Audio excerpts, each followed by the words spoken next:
Hi hello నమస్తే welcome to cube TV. నేను మీ journalist అని. సో గత 4 రోజుల క్రితం చూసుకుంటే జర్నలిస్ట్ శంకర్పై జరిగిన దాడికి సంబంధించి కూడా మనతో మాట్లాడడానికి శంకర్ వైఫ్ అఖిల గారు మన దగ్గర ఉన్నారు. అసలు వాస్తవంగా ఏం జరిగిందంటే ఈ శంకర్ దాడికి సంబంధించి కూడా కొంతమంది కాంగ్రెస్ పార్టీ వాళ్ళే కావాలని చెప్పించారంటూ అక్కడ కింద వెయిట్ చేసి మరి నాపై దాడికి ప్రయత్నించారని చెప్పి కూడా శంకర్కి సంబంధించిన కొంతమంది వాళ్ళు పిఎస్లో వెళ్ళి కంప్లైంట్ చేయడం మనం చూస్తున్నాం. అంటే ఆ జర్నలిస్ట్ శంకర్కి సంబంధించి కూడా కొన్ని సీసీటీవీ ఫుటేజ్ రావడం మనం చూస్తున్నాం. అసలు ఏం జరిగింది, వాస్తవంగా కాంగ్రెస్ పార్టీ వల్ల దాడి చేశారా లేకపోతే అసలు ఏం జరిగింది దీనికి సంబంధించి? ఎందుకంటే ప్రతి ఒక్క లైఫ్లో ఒకరు ఉంటారు అనమాట భాగ్యస్వాములు. సో దీనికి సంబంధించి కూడా జర్నలిస్ట్ శంకర్ అన్న వైఫ్ అఖిల గారు మన దగ్గర ఉన్నారు. సో వారి మాటలు అడిగి మరిన్ని విషయాలు తెలుసుకునే ప్రయత్నం అయితే నేను చేస్తా. నమస్తే వదిన. సో ఎలా ఉన్నారని అడిగే బదులు అసలు ఏం జరిగిందని చెప్పుకోవచ్చు ఆ రోజు అనుకోకుండా అసలు ఇలా జరుగుతాయని మేము ఎక్స్పెక్ట్ చేయలేదు. అనుకోకుండా వాళ్ళు ప్లానింగ్ చేసి ఒక 1 వీక్ నుండి ఆఫీస్ చుట్టూ తిరుగుకుంటూ వాళ్ళు ఎంక్వైరీ చేసుకుంటూ ఇలా కుట్రకి పాల్పడ్డారు. మాకు చాలా వరకు ఒక 1 వీక్ నుండి కాల్స్ వస్తున్నాయి కానీ మేము ఇంత ఎక్స్పెక్ట్ చేయలేదు. ఇలా చేస్తారని అనుకోలే, భయపెట్టిస్తున్నారు కదా, సర్లే మన ప్రకారం మనం వెళ్ళిపోదాం, మన రూట్లో మనం వెళ్ళిపోదాం అన్నట్టుగా తను చేశాడు. కానీ ఇలా తను సీఎం అయి ఉండి ఇలా రౌడీజన్కి పాల్పడి ఇలా జర్నలిస్టుల పైన దాడులు చేసుకుంటూ ఇలా ఎంతమంది ప్రాణాలను తీస్తాడు. ఈరోజు నా భర్త సేఫ్గా ఉన్నాడంటే అది నా అదృష్టం అనుకోవాలి. తనకి ఇంకా ఏమైనా అపాయమైన ఉంటే ఈరోజు సీఎం వచ్చి మాట్లాడేదా? ఈరోజు ఇంత జరిగినాక కూడా అసలు గవర్నమెంట్ నుండి ఎలాంటి ఇన్ఫర్మేషన్ లేదు. వాళ్ళు ఎవరు కానీ ఇప్పుడు తను చేసిండో చేయలేదు వాళ్ళు అనుకుంటుండొచ్చు, మేము చేయలేదు మా పైన ఇలా కుట్రలు వేస్తున్నారని. తను చేసినా చేయకుండా తను వచ్చి ఈరోజు వీళ్ళను ఏదో మాట్లాడాలి, ఏదో చేసి ఉండాలి, కానీ అలా చేయలేదు వాళ్ళు. ఈరోజు మాకు కాల్స్ వస్తున్నాయి, మాకు కాంగ్రెస్ పార్టీ నుండే ఇలా జరిగిందని మాకు తెలుసు. వాళ్ళు ఎంక్వైరీ చేయడం కానీ అసలు మిడ్ నైట్ కాల్స్ రావడం కానీ మొత్తం వాళ్ళు చేసిన ఇది కుట్ర, కాంగ్రెస్ నుండి చేసిన కుట్ర ఇది. ఇలా కాంగ్రెస్ పార్టీ చేయించిందని చెప్పి మీరు కూడా ఆరోపిస్తున్నాం. ఇది పక్కా. ఎందుకంటే మిడ్ నైట్ కాల్ చేసి బెదిరించడం, తను ఎక్కడికి వెళ్ళినా తనను ట్రాక్ చేయడము, తన ఫోన్లను ట్రాక్ చేయడము అలా చేస్తున్నాడు. అసలు సీఎం అయి ఉండి ఇలా చేయడం, రౌడీజం చేయడం కారణం ఏంది? ఏదైనా ఉంటే నువ్వు మాట్లాడాలి, చేయాలి. బెదిరించినా ఓకే, కానీ రౌడిజం చేసావా? ఈరోజు నువ్వు సీఎం పదవిలో ఉండి నువ్వు రౌడిజం చేసి ఇదేనా నీ ప్రజల పాలన? నువ్వు ప్రజలను చంపుకుంటూ వెళ్తే అది ప్రజాపాలన? నువ్వు ఇచ్చిన హామీలే కదా అడిగింది, ప్రశ్నించింది. ఈరోజు నువ్వు 5 గ్యారెంటీలు ఇచ్చినావు, 5 గ్యారెంటీలు ఇవ్వలేదని అడిగినారు. రైతు బంధు రాలేదని అడిగితే కొట్టినావు ప్రజలను నువ్వు. ఈరోజు వాటర్ వస్తలే ఏమి ఆ పదవుల గురించి మాట్లాడినందుకు ఈరోజు ఒక జర్నలిస్ట్ పైన దాడి చేసినావు. ఈ జర్నలిస్ట్ నేను చంపాలని చూసినావు నువ్వు. ఈ శంకర్కి జరిగిన దాడి ఇది చాలా ఏ జర్నలిస్ట్కి జరగలేదండి. ఇంత పెద్ద ఇట్లా జర్నలిస్ట్ పైన ఇట్లా దాడి చేశా కదా. ఈ రోజు ఈ జర్నలిస్టు చంపాలని చూసినావు, అది వాళ్ళ ప్రయత్నం చేసిరు కానీ అది కాలేదు. ఈ రోజు శంకర్ జర్నలిస్ట్ లేకపోతే ఇలాంటి జర్నలిస్టులు ఇంకొంత 100 మంది పుడతారు. వాళ్ళని కూడా ఇలా చేసుకుంటా పోతావా? ఈ రోజు నీ చేతిలో అధికారం ఉందని ఇలా నువ్వు రౌడిజానికి పాల్పడి ఎంతమందిని పొట్టన పెట్టుకుందామని చూస్తున్నావు. ఇలా ఎందుకు చేస్తున్నావు? నీకేదైనా ఉంటే నువ్వు మాట్లాడాలి, ప్రశ్నించాలి, చెయ్యొద్దు అని చెప్పాలి. ఇలా కుట్రకి పాల్పడి ఇలా నువ్వు మనిషి ప్రాణాలను తీసావు. మనిషి ప్రాణాలంటే విలువ లేదా నీకు? ఈరోజు నువ్వు సీఎం పదవిలో ఉండి నువ్వు అక్కడ కూర్చొని నువ్వు అన్ని రౌడిజం చేయిస్తున్నావు. నువ్వు సీఎంవా లేకపోతే రౌడిజన్వా? నువ్వెందుకు ఇలా రౌడిజం చేపిస్తున్నావు? అంటే నేను ఎవరు అడుగుతో లేరనా? ప్రజలు అడిగితే ప్రజలను చంపేస్తున్నావు. నువ్వు ప్రజల కోసం సీఎం అయినవా లేకపోతే నీ ఇంటికి నీ కుటుంబానికి సీఎం అయినవా? అంటే శంకర్ అన్న ఎప్పుడు మీతో ఏం చెప్తున్నారు అంటే ఇన్ని కాల్స్ వచ్చినాయి, ఇన్ని మెసేజ్ వచ్చినాయి అని చెప్పి తను ఎలాంటి ఇన్ఫర్మేషన్ ఇవ్వడండి. తను అసలు ఆఫీస్ విషయం అయితే మాకు చెప్పడు. ఇంట్లో వచ్చినప్పుడు మిడ్ నైట్ కాల్స్ వస్తే మేము అడుగుతాం, తను మా దగ్గర మాట్లాడకుండా బయటికి వెళ్తాడు. బయటికి వెళ్ళి మాట్లాడితే నేను ప్రశ్నిస్తా తనని, ఎవరు కాల్ చేసిందంటే తను చెప్పాడు, బలవంతంగా అడుగుతా నేను. ఇంకా అట్లా చెప్తుంటాడు, ఎందుకంటే భయపడతా, టెన్షన్ పడతారని. తను టీఆర్ఎస్ గవర్నమెంట్ ఉన్నప్పుడు కూడా నా భర్త ప్రశ్నించిండు తనని. అప్పుడు తను పదవిలో లేడు. అప్పుడు అడిగినప్పుడు కూడా ఫస్ట్ మా ఇంటి ఎంక్వైరీ చేసిన మా అడ్రస్ కోసం. మేము అప్పుడే జాగ్రత్త పడ్డాం, కేసులు పెట్టిండు, మేము సీసీ ఫుటేజ్లు పెట్టించుకున్నాం ఇంటి చుట్టూ. ఈ రోజు తన చేతిలో ఒక అధికారం వచ్చినాక ఇలా కుట్రలు దాడి చేసి మమ్మల్ని ఇలా ఇబ్బంది పెడుతున్నాడు. ఈ రోజు నాకు ఇంత ఇబ్బంది అవుతుంది, రేపు తనకు ఒక్క కూతురు ఉంది. ఇలా నువ్వు ప్రభుత్వం చేతులుండి నీకు ఒక్క కూతురు ఉంది, జర్నలిస్ట్ ఇంకా చాలా ఫ్యామిలీలు ఉన్నాయి. ఒక్కడే జర్నలిస్ట్ ఒక్కడే కాదు, తన చుట్టూ మొత్తం ప్రపంచం మొత్తం ఉంది. ఈ రోజు నువ్వు సీఎం అయినా నీకు అంత సర్కిల్ లేదు. నువ్వు నీ కుటుంబం వరకే నువ్వు సీఎం, నువ్వు ప్రజలకు కాదు సీఎం. అంటే ఎప్పుడు మీతో శంకర్ అన్న ఏం చెప్తుండే వాళ్ళక అంటే ఎందుకంటే తను చేసే వీడియోస్ కూడా కొంచెం ఆంటీ ఉంటే కొంచెం గట్టిగా మాట్లాడుతుంటాడు, ప్రశ్నిస్తున్నాడు, తను ప్రజల కోసం పనిచేస్తున్నాడు. కానీ తనకు ఏదో ఇస్తురు బీఆర్ఎస్ పార్టీ నుండి డబ్బులు చాలా వరకు ఇది వింటున్నా, నేను కామెంట్ లో చూస్తున్నాను. ఇది ఎవరు చెప్పింది కాదు నాకు, నేను కామెంట్స్ లో బీఆర్ఎస్ కి నువ్వు సపోర్ట్, నువ్వు బీఆర్ఎస్ కి మాట్లాడుతున్నావు, నువ్వు వాళ్ళ తంతువు ఎట్లనో అని చెప్తారు.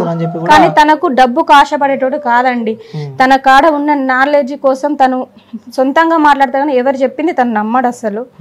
బీఆర్ఎస్ పార్టీకి సంబంధించిన వాళ్ళు కూడా చాలా మంది వస్తున్నారు, బీఆర్ఎస్ పార్టీకి ఎప్పుడు సపోర్ట్ చేస్తారు, బీఆర్ఎస్ పార్టీని చూపుతాడు శంకర్ అనే వ్యక్తి కేవలం బీఆర్ఎస్ పార్టీకి సపోర్ట్ చేయడానికి ఉన్నారని చెప్పి అంటున్నారు. మరి అలా అని పార్టీకి సంబంధించిన వ్యక్తి కాదు తను ఇదే బీఆర్ఎస్ పార్టీ ఉన్నప్పుడు అంతకు ముందుకు ఆ పార్టీ వాళ్ళు చేసిన హామీలే కానీ ఇచ్చిన మాటనే కానీ అప్పుడు వాళ్ళు చేయకున్న పనులు చేయకుంటే వాళ్ళని కూడా ఎదిరించిండు, వాళ్ళ కోసం వాళ్ళని కూడా ఎదిరించిండు, వాళ్ళు చేసలేరని చెప్పిండు. ఇప్పుడు ఏమంటారు బీఆర్ఎస్కి సపోర్ట్ ఇస్తున్నాడు, ఒక పార్టీకి మాట్లాడుతున్నారు అని అంటున్నారు, కానీ అది కాదు.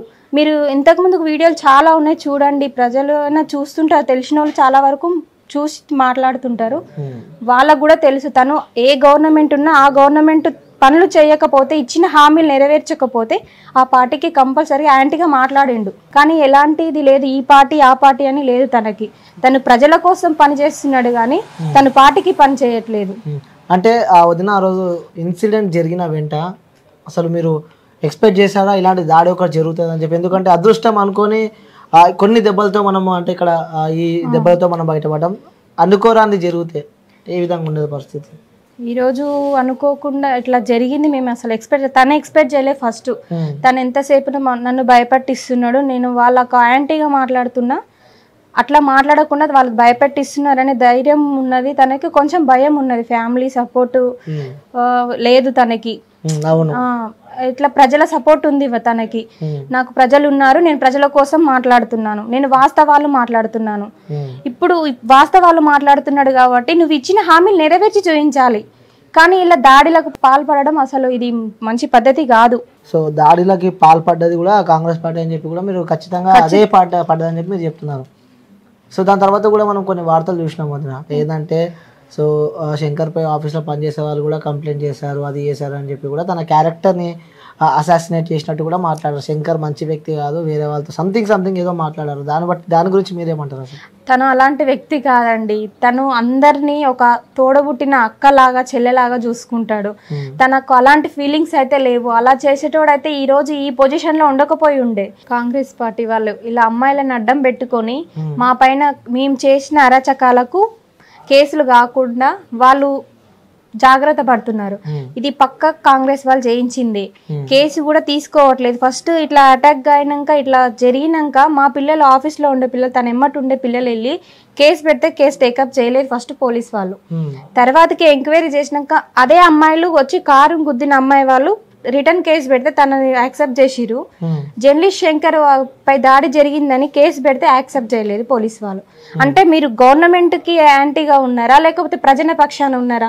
మీరు ప్రజలకు జరిగే అన్యాయాలకు మీరు సపోర్ట్ ఉండాలి, మీరు అన్నిటికీ ప్రజల కోసం మేము న్యాయం చేయాలి, కానీ మీరు పార్టీ పరంగా న్యాయం చేస్తున్నారు. చిన్న పిల్లలు ఉన్నారు, మీకు 2 చిన్న పిల్లలు ఉన్నారు. ఎందుకంటే ఒక తండ్రిపై జరిగిన దాడికి సంబంధించి కూడా చిన్న వయసు పిల్లలు మీ దగ్గర ఉన్నారు.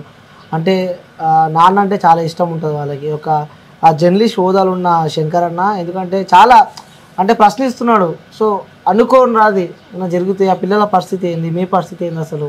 అది గవర్నమెంట్ తన సీఎం అయి ఉండి ప్రజలకు న్యాయం చేయాలి, కానీ ఇలా అన్యాయం చేసి ఒక కుటుంబాన్ని రోడ్డుపైకి ఈడ్చాలనే కక్ష తనకుంది ఈరోజు సీఎం రేవంత్ రెడ్డికి. అసలు తను ఇవన్నీ ఏమంటారు, తన గురించి యాంటీగా మాట్లాడుతున్నాడు, తను చేసే అరాచకాలన్నీ బయటపడుతున్నాయని తను అది దృష్టిలో పెట్టుకొని ఇవాళ ఒక ఫ్యామిలీని రోడ్డుపైకి ఈడ్చాలని చూసిండు. ఈ రోజు నా భర్త నార్మల్ గా దెబ్బలు తగిలి బయటపడ్డాడు, గండం తప్పి బయటపడ్డాడు. ఈ రోజు ఇంకా ఏదైనా ఇచ్చి ప్రాణాలకు అపాయం అయి ఉంటే ఈ రోజు మా పరిస్థితి ఏంది? ఈ రోజు అటాక్ చేసిన తను వచ్చి ఈ రోజు మమ్మల్ని ఆదుకునేవాడా? మమ్మల్ని ఎవరు ఆదుకుంటాడు? ఇలా ఎంతమంది జర్నలిస్టులపై నువ్వు ఇట్లా చేసి ఎంతమంది జర్నలిస్టుల కుటుంబాన్ని మీరు రోడ్డు పైన వేద్దామనుకుంటున్నారు? ఈ రోజు నా పిల్లలు చిన్న పిల్లలు, నేను ఎక్కడ వెళ్ళా, నేను ఇంట్లోనే ఉంటా, నేను ఏం పని చేయను, మొత్తం నాకు నా భర్తనే మొత్తం ఆధారం. ఇలా చేసి నువ్వు ఒక ఫ్యామిలీని రోడ్డుపైకి ఈడ్చి నువ్వు చేసే ప్రజాపాలన అని అది అని ఇది అని స్కీములు పెట్టి నువ్వు ఏం చేద్దాం అనుకుంటున్నావు? ఈరోజు ప్రజలను చంపి ప్రజలను రోడ్డు పైన ఈడ్చి ఇలా నువ్వు సీఎం అనకనే గొప్ప అనుకుంటున్నారా? సింహాసం మీద ఉన్నంత ఫీల్ అవుతున్నావు నువ్వు. ఈ రోజు ఆ సింహాసం లేకపోతే నువ్వు కూడా రోడ్డు పైన పడతావు. నీ భార్య ఉంది, నీ పిల్లలు ఉన్నారు, ప్రజలందరూ నీ పైకి రివర్స్ అయ్యి నిన్ను కూడా అలా చేసినుంటే నీ ఫ్యామిలీ పరిస్థితి ఏంటిది? ఎన్నో ఫ్యామిలీలు తెలంగాణలో చాలా వరకు తను వచ్చినాక 2-3 monthsలో చాలా మంది చనిపోయారు. తను ఇచ్చిన హామీలకి నువ్వు ప్రజలకు న్యాయం చేయాలి. ఇచ్చిన హామీల కంటే నువ్వు ఇంకా మంచిగా చేయాలి. నువ్వు ఒక కుటుంబం చనిపోతే కూడా వాళ్ళకి వెళ్ళి నువ్వు వాళ్ళతోటి ఫ్యామిలీతోటి మాట్లాడకుండా గవర్నమెంట్ నుంచి సపోర్ట్ లేకుండా చేస్తున్నావు. ఇంకా నువ్వు మంచి చేయాలి పోయి చెడు చేస్తున్నావు. ఇది ప్రజాపాలన కాదు, ఇది రౌడీ పాలన. ఇది గవర్నమెంట్ వచ్చింది అని అంటే చాలా వరకు ఎంతో ఎక్స్పెక్ట్ చేసారు జనాలు. మాకు సీఎం అప్పుడున్న సీఎం కంటే ఇప్పుడున్న సీఎం మంచిగా చేస్తాడని ఎక్స్పెక్ట్ చేసిరు. కానీ నువ్వు అలా చేసలే, ఉన్న ప్రజలందరినీ చంపేస్తున్నావు. చంపి నువ్వు ఒక్కనివే ఉంటావా? గవర్నమెంట్ మొత్తం తెలంగాణ నువ్వు ఆక్రమిస్తావా ఒక్కనివే? అందరిని ప్రజలంతా చంపి రోడ్డు పైన వేసి ఏం చేద్దాం అనుకుంటున్నావు నువ్వు? ఇలా చేయడం వల్ల నీకేం వస్తుంది? ప్రజలను చంపడం వల్ల. సో ఇలా అంటున్నావు. సో చివరిగా ఆ తెలంగాణ ప్రజలకైతే ఏం చెప్దాం అనుకుంటున్నావు? ఆ జల్లి శంకర్ అన్న ఆ భార్యగా ఆ జనాలకు మీరు ఏం చెప్దాం అనుకుంటున్నారు చివరి? ఎందుకంటే చాలా ఆరోపణలు కూడా జల్లి శంకర్ పై రావడం మనం జరిగింది. దీనికి సంబంధించి మీరు ఏం చెప్దాం అనుకుంటున్నారు? ఏం లేదు, ప్రజలకు ఏముంది చెప్పడం. నా భర్తకు చాలా మంది సపోర్ట్, ప్రజలందరూ చాలా సపోర్ట్ ఇచ్చిరు. ఇలాగనే ఇంకా సపోర్ట్ ఇవ్వాలి. తను అలానే మాట్లాడతాడు. అందరూ తనకు సపోర్ట్ ఇచ్చి తనకు ధైర్యం చెప్పాలి. ఎంతసేపు నా గవర్నమెంట్ యాంటీగా ఉండు, తనకు ఈ పార్టీకి ఆ పార్టీకి తను ఎప్పుడు మాట్లాడలేదు. తప్పు చేసిన వాళ్ళను ఎదిరించిండు, ప్రజలకు అండగా దండగా ఉన్నాడు. ఎంతో మంది రైతులకు కానీ ఇట్లా వెళ్ళి మాట్లాడి ఇట్లా చేసినాక ఇట్లా అటాక్ చేసిరు, కానీ తను వదిలిపెట్టాడు, ఇంకా చేస్తుంటాడు. అందరు సపోర్ట్ ఉండాలి. ప్రజలు అందరూ మంచిగా జల్లి శంకర్ సపోర్ట్ చేసి మళ్ళీ ఇంకా అలా తనలాగా ఇంకా కొంతమంది తయారు కావాలి. అలా ధైర్యంగా మాట్లాడాలి. అందరికీ సపోర్ట్ ఉండాలి. ఓకే వదినా, థ్యాంక్ యూ సో మచ్.